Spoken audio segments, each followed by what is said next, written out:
Message très important pour Samuel et Arthur. Vive la coco. Nous disons vive la coco. Nancy a le torticolis. Gaby va se coucher dans l'herbe.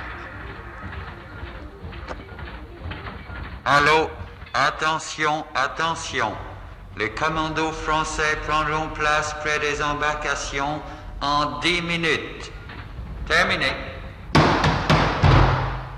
On connaissait les sanglots longs des violons de l'automne qui ont annoncé sur Radio Londres le débarquement de Normandie. On connaissait moins cette déclamation du 14 août 1944 à 19h15, marquant le début de l'opération Dragoon, le débarquement de Provence. Bonjour Géraud Létang. Bonjour. Merci beaucoup d'être avec nous. Vous êtes le coordinateur scientifique de la mission des 80 ans de la Libération. Bonjour Jean-Arthur Noïc.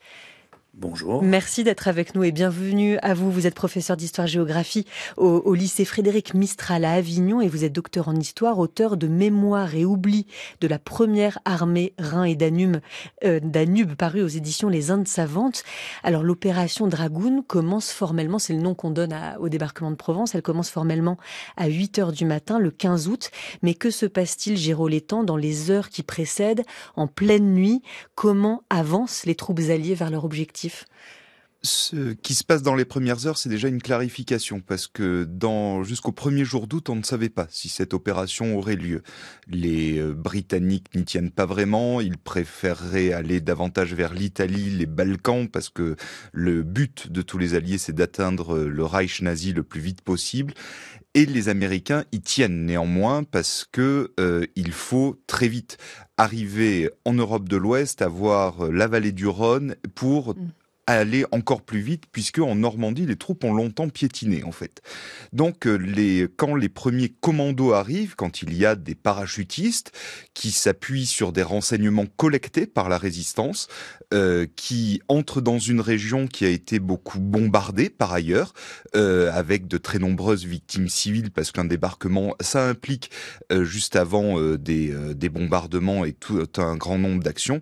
Eh bien, il y a ces premières actions où le but c'est de s'emparer tout d'abord de petits points d'appui de la côte varoise qui sont dans des calanques, sur des falaises, pour très vite permettre aux armées qui vont suivre de se regrouper à l'intérieur des terres.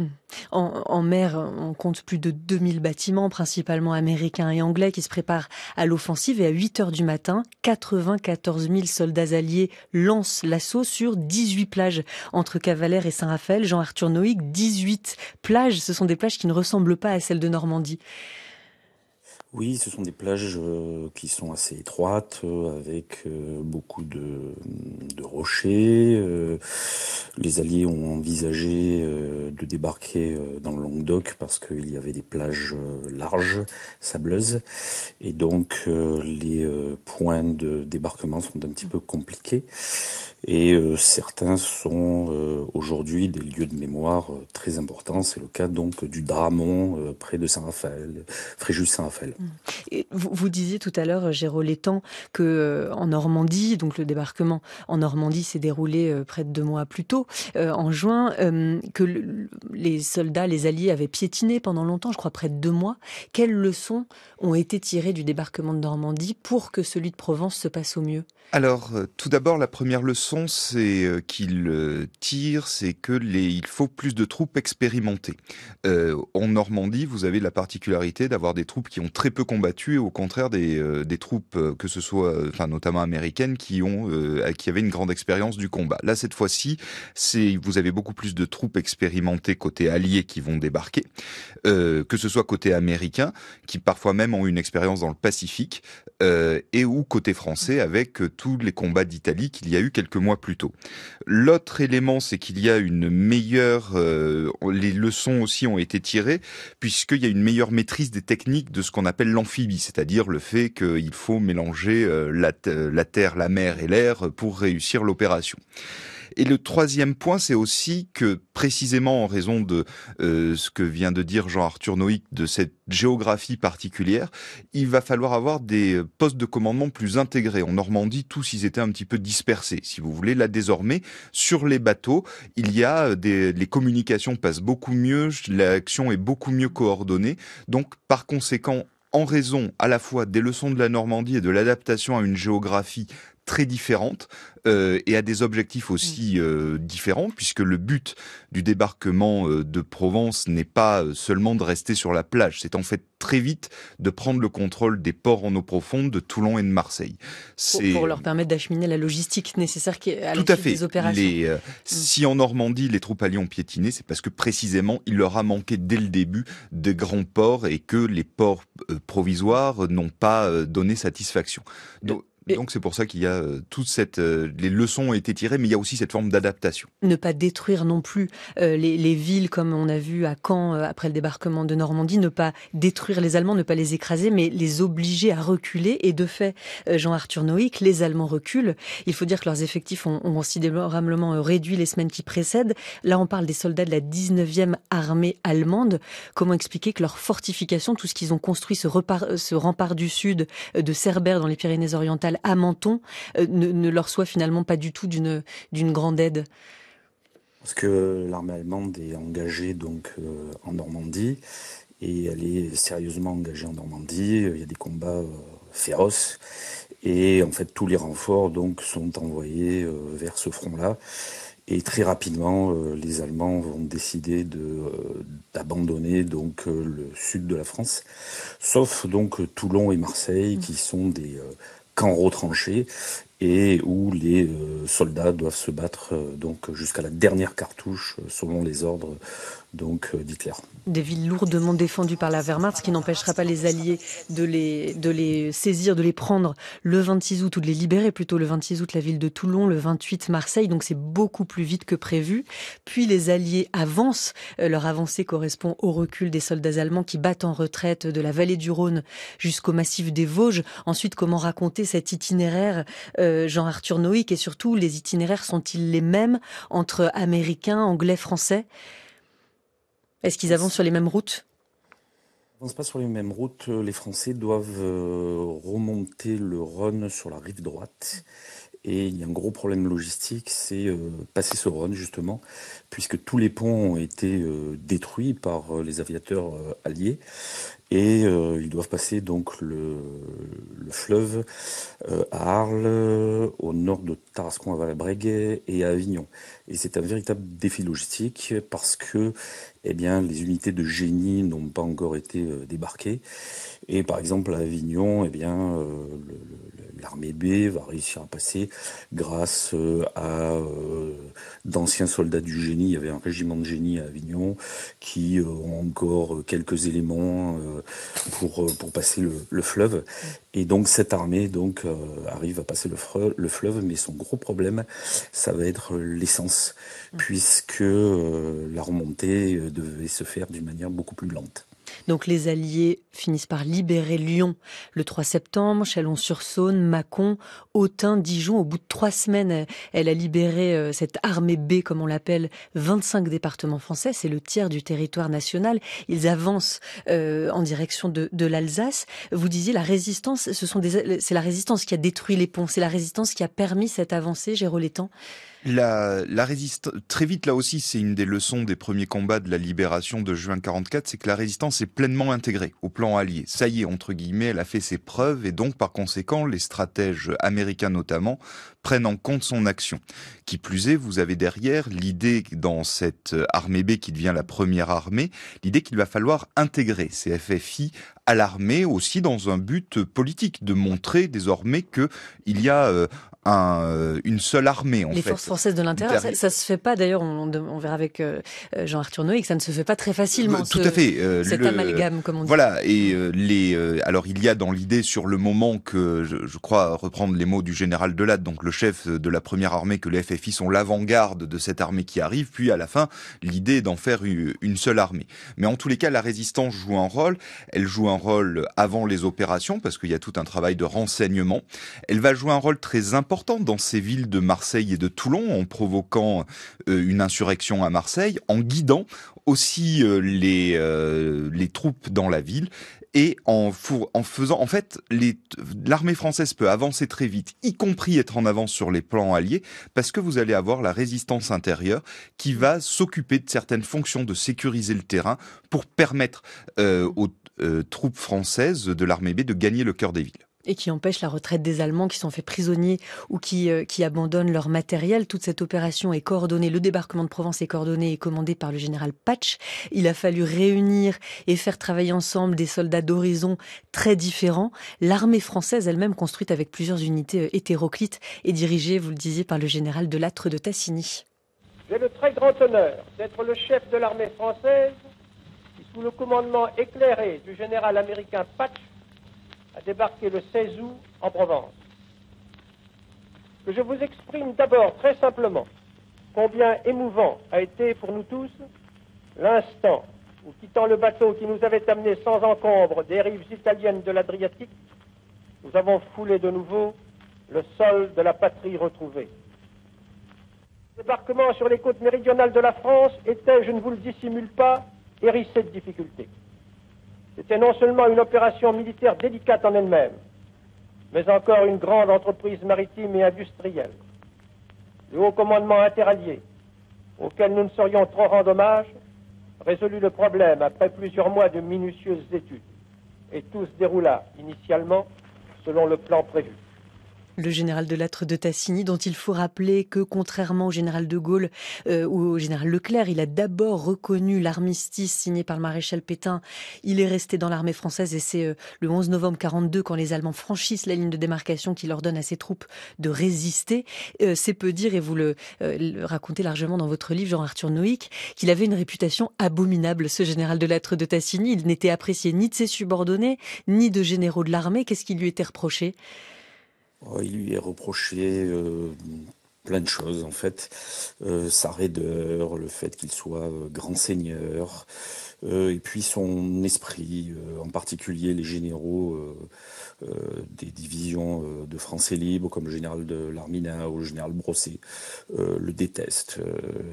Le général Brosset, dans ses mémoires, dit que son armée, c'est un cirque, qu'elle n'est pas commandée. Une armée de music-hall, c'est ça, une armée voilà, qui a à sa tête ça. un pitre ne peut pas aller bien, dit-il. Tout à fait. Ouais.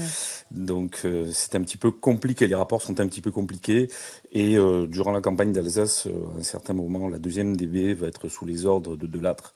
Les relations sont extrêmement tendues entre Leclerc et de Lattre, et Leclerc ne veut absolument pas continuer à combattre sous les ordres de Lattre. Leclerc qui avait, avec sa 2e DB, libéré Strasbourg en novembre 1944.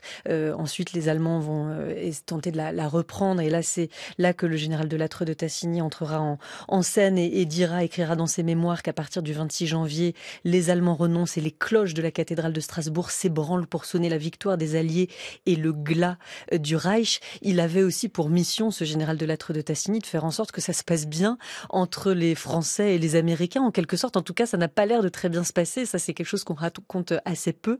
Les Américains accusent par exemple les Français d'essayer de leur voler du matériel ou d'en trop demander. Oui, tout à fait. Les Américains ne fournissent pas assez de matériel. De Gaulle veut monter beaucoup plus de divisions, mais il faut donc des uniformes, des munitions, etc., etc. Et donc de Lattre est obligé de mettre en place des unités de récupération, voire d'emprunter aux Américains sans leur demander, évidemment. Donc il y a à chaque fois des réclamations de la part des Américains auprès des différents généraux de l'armée de Lattre.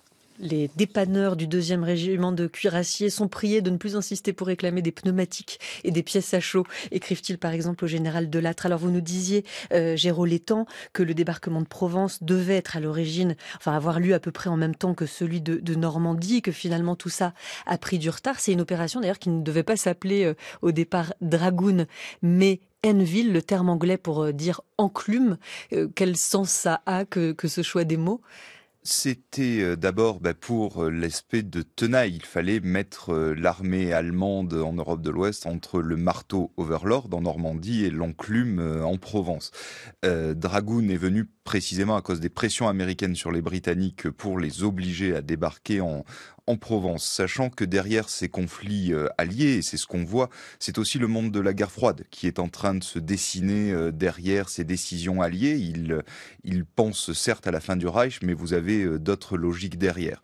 Et une autre logique est en fait celle plus française, en envoyant cette armée B de 250 000 hommes.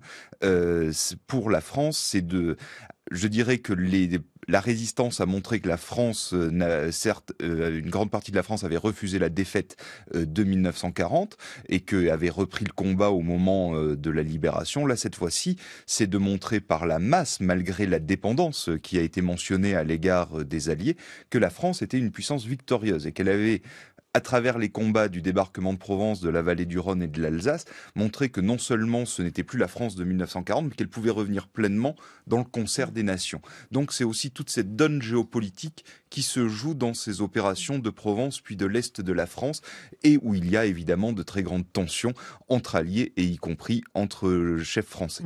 Donc une forme de propagande aussi se met en place à l'époque, notamment par le général de lettres de Tassigny lui-même, qui crée un service exprès pour vendre et saluer les avancées de cette armée B, le débarquement de Provence. Et malgré tout ça, ce débarquement sera assez vite oublié, ainsi que les soldats africains qui se battent aux côtés de l'armée française. Plein de raisons expliquent cet oubli d'abord et les commémorations qui de nouveau depuis quelques années ressurgissent. On parlera de tout ça avec vous dans la deuxième partie de cet entretien après le journal de 8h. Géraud Létang, Jean-Arthur Noïc, vous restez avec nous. Et avant ça, comme chaque matin, une histoire des préjugés par Xavier Mauduit et Jeanne Guéraud. 7h, 9h, les matins d'été.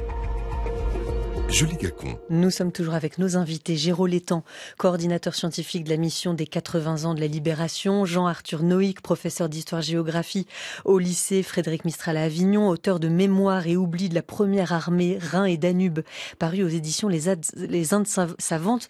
Vous nous avez raconté tout à l'heure, l'un et l'autre, le déroulement des opérations pour ces 960 000 hommes envoyés sur les côtes varoises par vagues successives. 120 000 Américains de la 7e armée des États-Unis, 230 000 Français issus de l'armée dite B, ces unités dont la mission était de libérer le territoire français. Parmi les 230 000 soldats dirigés par le général de Lattre de Tassigny, Jean-Arthur Noïc, combien retrouvent la France et combien la découvrent ? La plupart des soldats découvrent la France, puisque les divisions de cette armée ont été formées donc en Afrique. Il y a la 9e division d'infanterie coloniale, ce sont des tirailleurs sénégalais. Il y a la 3e division d'infanterie algérienne, qui vient donc d'Algérie, comme son nom l'indique. Il y a 2 divisions qui viennent du Maroc. Et il y a des Français libres qui se sont échappés, sans oublier des divisions blindées. Même les soldats, on va dire, européens qui se trouvent dans ces unités, pour la plupart, donc, sont des pieds noirs qui n'ont jamais mis les pieds donc en métropole. Depuis quand l'Afrique du Nord est ralliée à De Gaulle, Jean-Arthur Noïc ? Alors, c'est un ralliement qui se fait dans la douleur au moment du débarquement anglo-américain en novembre 1942. Et depuis, donc, il y a d'abord un ralliement plutôt à Giraud, ensuite De Gaulle l'emporte. Mais ça n'a pas été simple. Les Anglo-Américains, les forces françaises de Vichy ont tiré sur les Anglo-Américains lorsqu'ils ont tenté de débarquer en Afrique du Nord. Alors ces soldats d'Afrique se mélangent aux soldats qui ont rallié les forces françaises libres à l'appel du général de Gaulle. Les Allemands en parlent d'eux, les nazis, depuis le début, de ces tirailleurs comme d'Untermenschen. Ils tentent d'accuser de crimes et de viols à peu près tous les tirailleurs qu'ils croisent sur leur route. C'est d'ailleurs ce qui a valu à Jean Moulin, à l'époque encore préfet d'Eure-et-Loir, d'être jeté au cachot, puisqu'il refuse de signer un document affirmant que les nègres, comme disaient les Allemands, ont tué et violé des Français dans un village voisin. Je peux pas signer, je ne peux pas sanctionner cet outrage fait à l'armée française, écrit-il Jean Moulin dans Premier combat. En Provence, cette fois, Jean-Arthur Noïc, pourquoi ont-ils aussi une si mauvaise réputation et aussi dans l'armée française auprès des soldats français ? En Provence, si on prend les rapports des renseignements généraux de la police toulonnaise, par exemple, les tirailleurs sénégalais ont une très bonne réputation au moment du débarquement. Il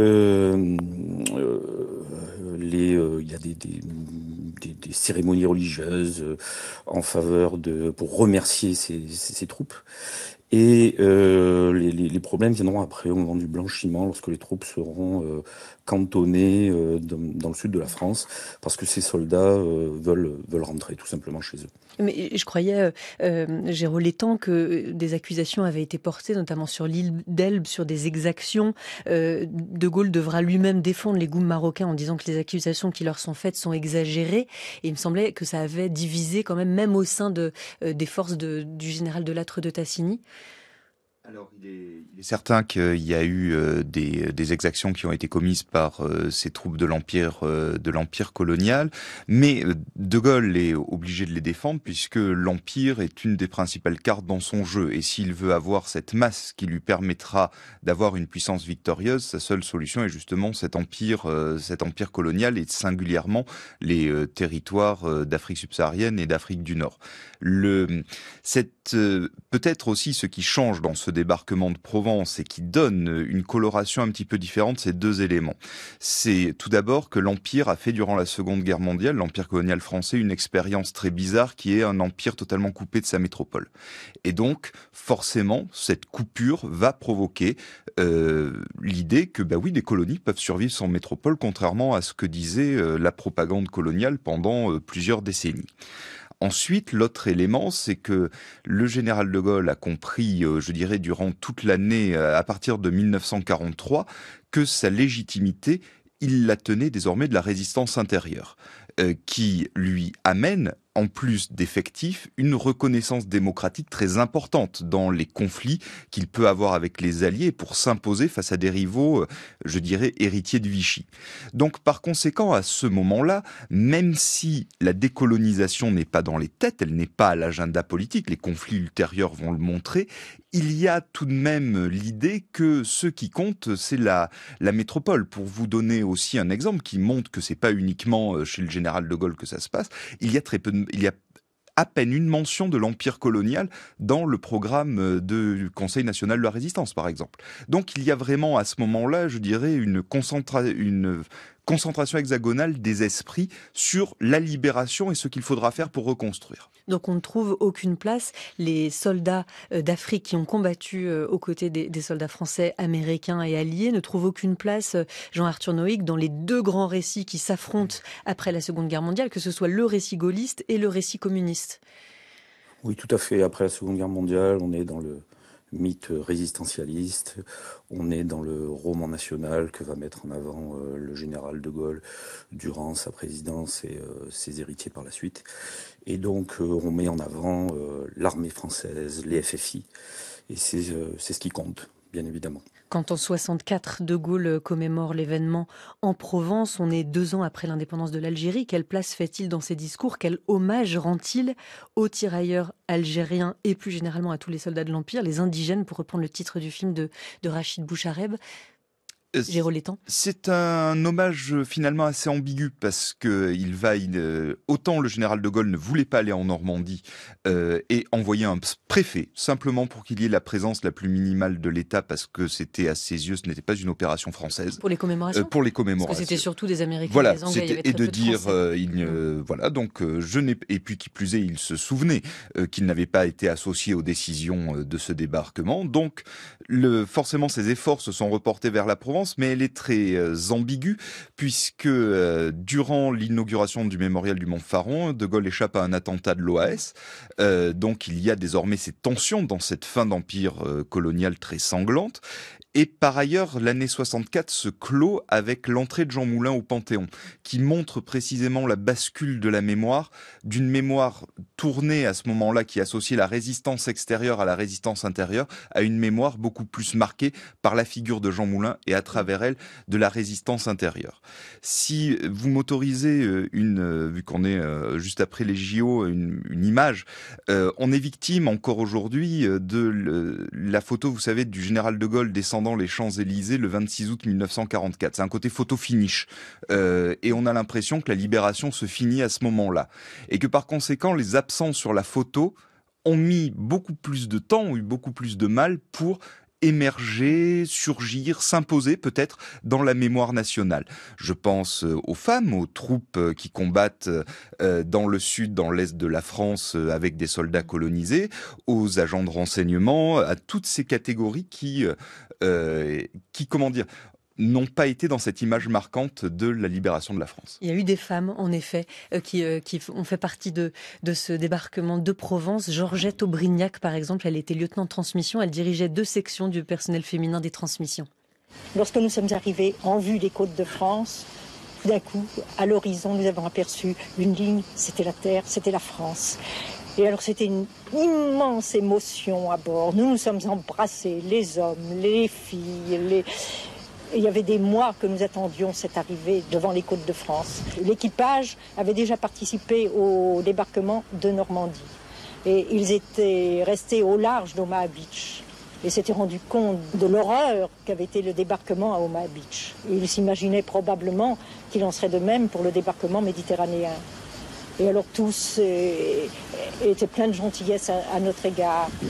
Pour Little Girl, pour Little Girl. L'exploitation des transmissions était en grande partie assurée par des femmes. Alors il fallait donc que ces jeunes femmes soient présentes dès les premières heures de l'arrivée en France. Et on les a oubliées, ces femmes comme Georgette Aubrignac. On a oublié pour beaucoup le débarquement de Provence.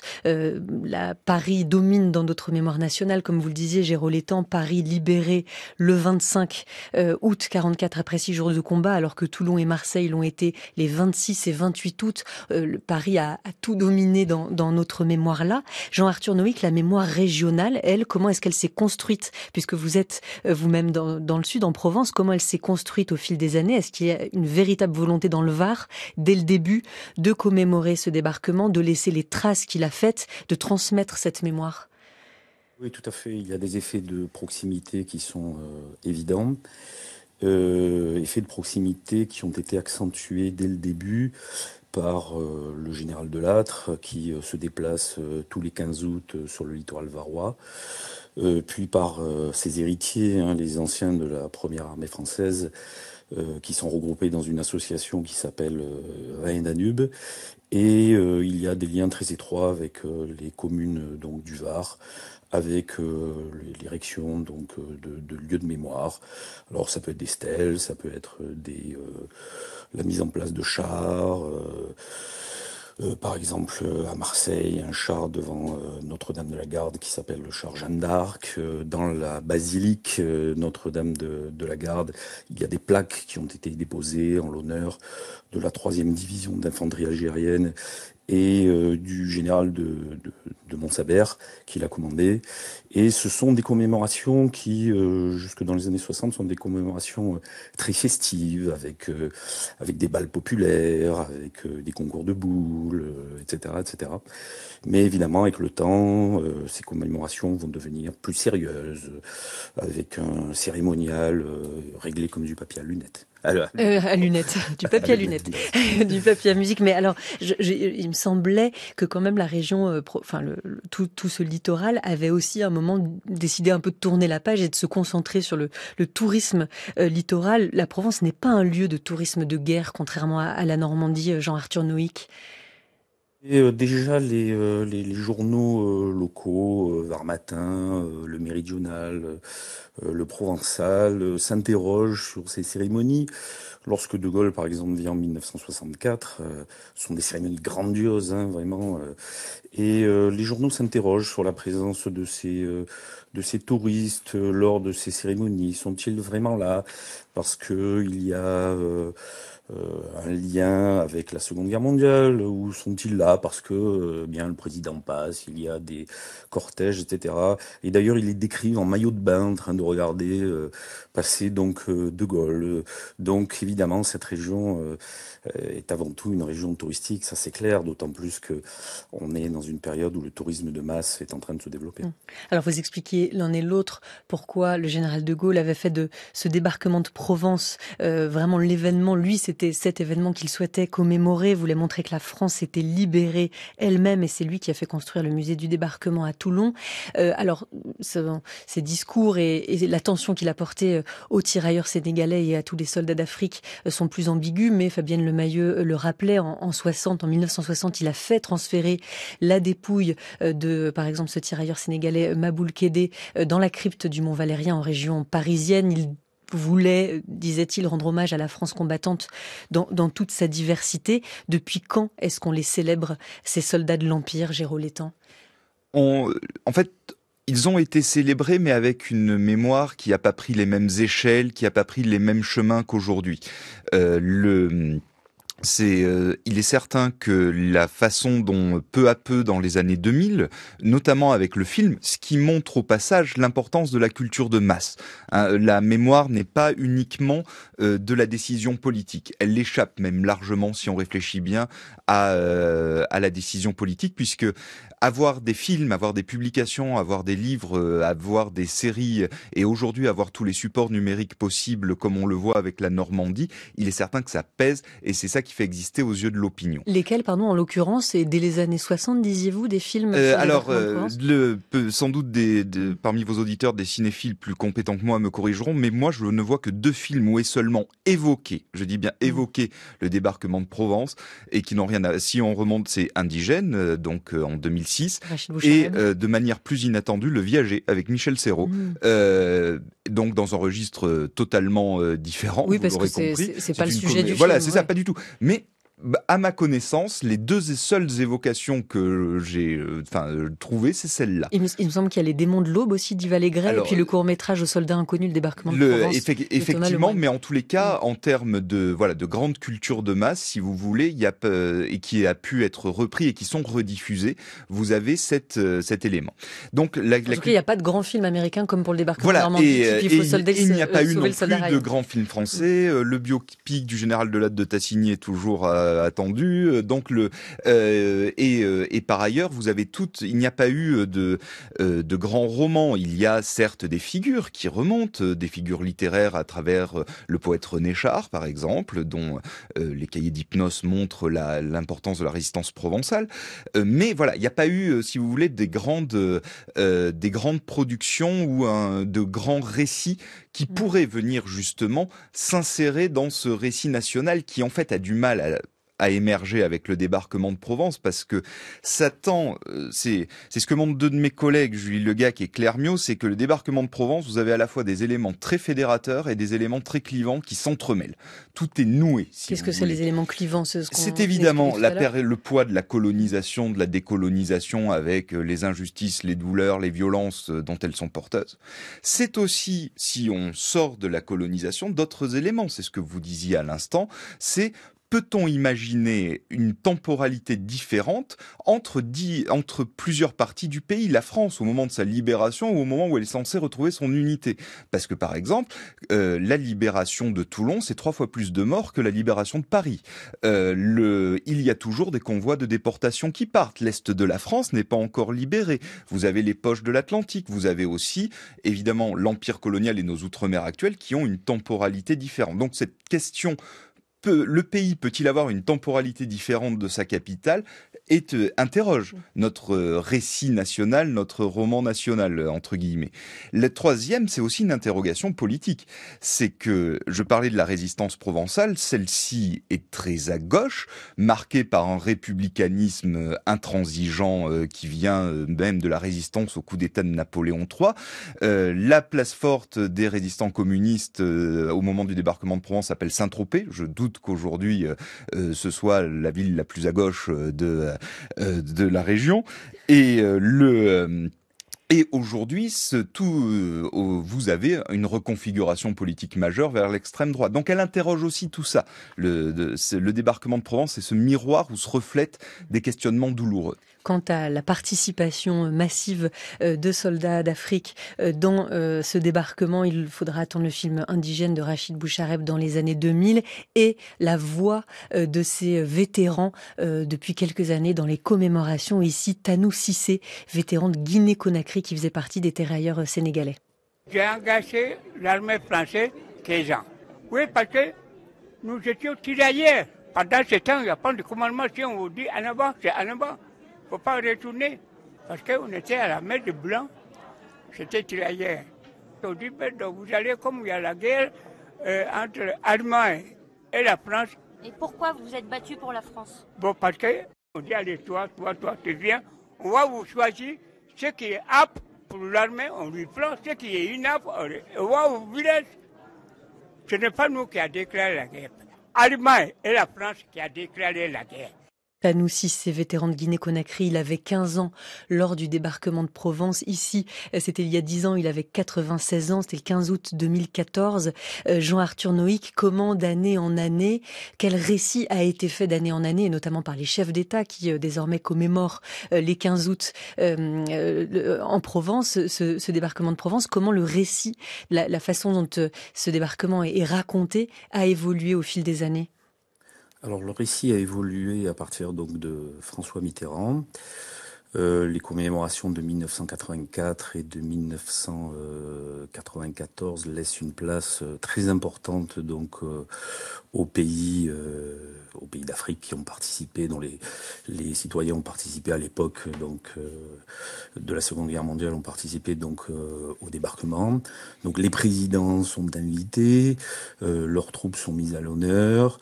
D'ailleurs, aux grandes dames des vétérans de la première armée française, de Rhin et Danube, qui sont laissés de côté, dont le nom n'est même plus évoqué.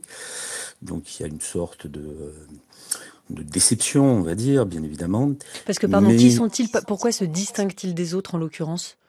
Les anciens, donc les vétérans de la première armée française, juste après la Seconde Guerre mondiale, ont créé une association qui s'appelle l'association Rhin-Danube et qui a été présidée jusqu'à sa mort par le général Delattre de Tassigny.